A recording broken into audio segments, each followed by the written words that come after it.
can't help asking, why am I not needed?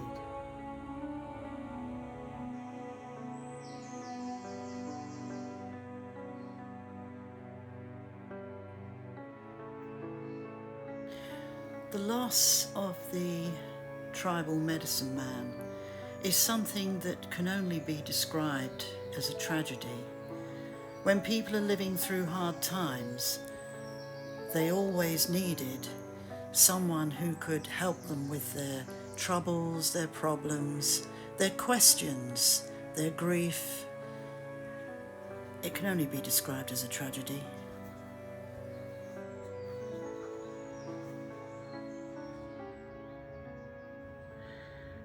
So, here I am, sitting in this rather beautiful field. It's lovely and peaceful and quiet. Birds are singing a little. It's late afternoon, sun shining, but I'm alone.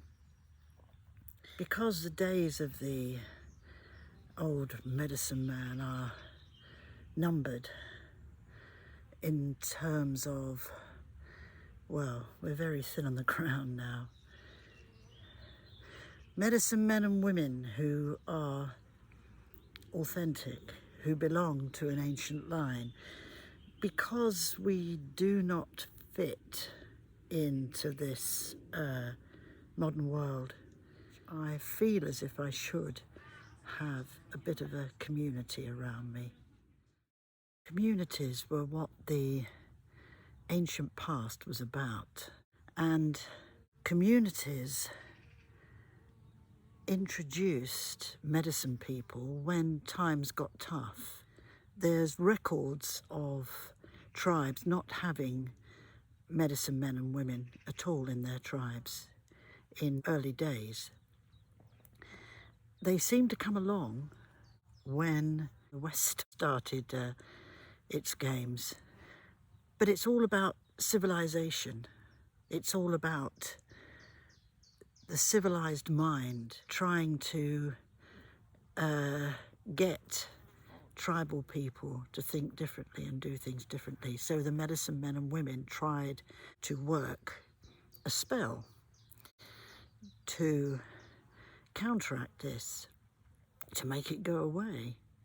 And obviously it didn't work. So considering we are living in difficult times now, at this moment, in our society, I cannot really understand why we are not banding together and why people are not asking me some vital questions about life and about the way we are and about the way it's happened and about maybe what we can do about it. Sadly, questions have turned into statements in our shadowy, narcissistic age.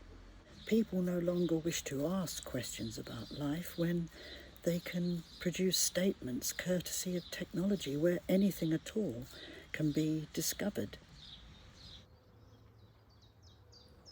So, yeah, there must be others who want to ask questions about life, as I do.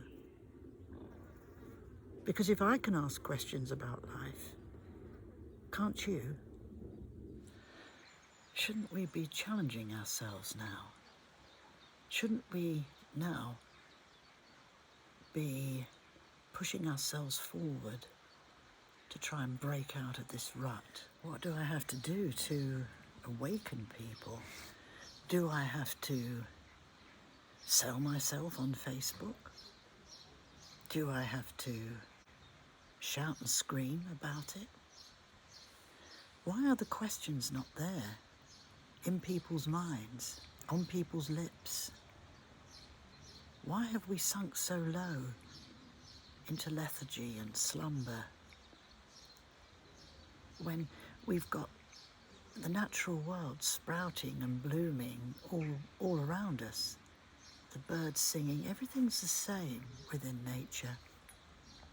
It's only humans that have got the problem, really, isn't it? There's nothing you can't do today. That's what people believe because they're taught to feel so. But this isn't true, and it just encourages a stony, stilted, grandiose kind of attitude and view of life.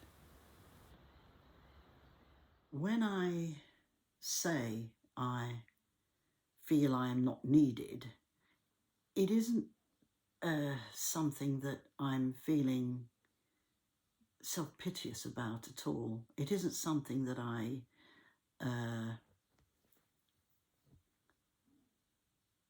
want to have attention over.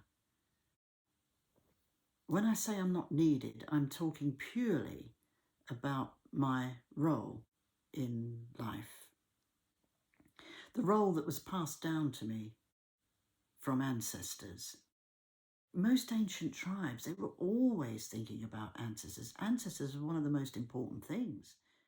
Ancient lines stretching back and back and back through 1,000 years, through 2,000 years, 10,000 years. Where does it begin? It's another question, isn't it? But this is what I'm talking about. I'm talking about a rich line that goes a long, long way back. And somehow, as time passed, as the generations moved on, that line, the generational line, became watered down. It became diluted. And now, what's left of the richness those ancestors once had? And it's all under the influence of civilization and colonization that really has been going on for thousands of years. But this is the cause of the way we are today. So asking questions about the journey we've taken through the generations and about how we feel about how it's become today is absolutely essential. We look back now and think how mystical and magical and wonderful the Stone Age era must have been, but it was still a case of colonization and civilization. It was still people trying to manipulate and overpower tribes of wild people so that they could introduce farming and put an end to the hunter-gatherer way of life. It all began a long, long time ago. I try in all my work, whatever I'm doing, as much as I possibly can to introduce the idea of the ancient ways, not diluted, not watered down, because that's not going to help anyone, is it? The modern civilized mind has placed an emphasis on the material, meaning that anything that isn't material seems to become unimportant and somewhat overlooked. And this very much includes experience. And I think that's been terribly damaging. We no longer see what we need to see or hear what we need to hear. The physical or material world tends to clog up our senses. We really are in need of an education on what the other world is all about, because we do still need it. One of the most important aspects I have to consider in all this is the fact that the New Age and mind, body, spirit industry has severely taken its toll on my work as a medicine man. There's no way it's the same as it used to be when I first started out. And even though mind, body, spirit activities were in evidence when I first started out doing this work with people a few decades ago, it's really accelerated now to the extent where people expect me to be as a neo-shaman would be, as a neo-medicine man would be.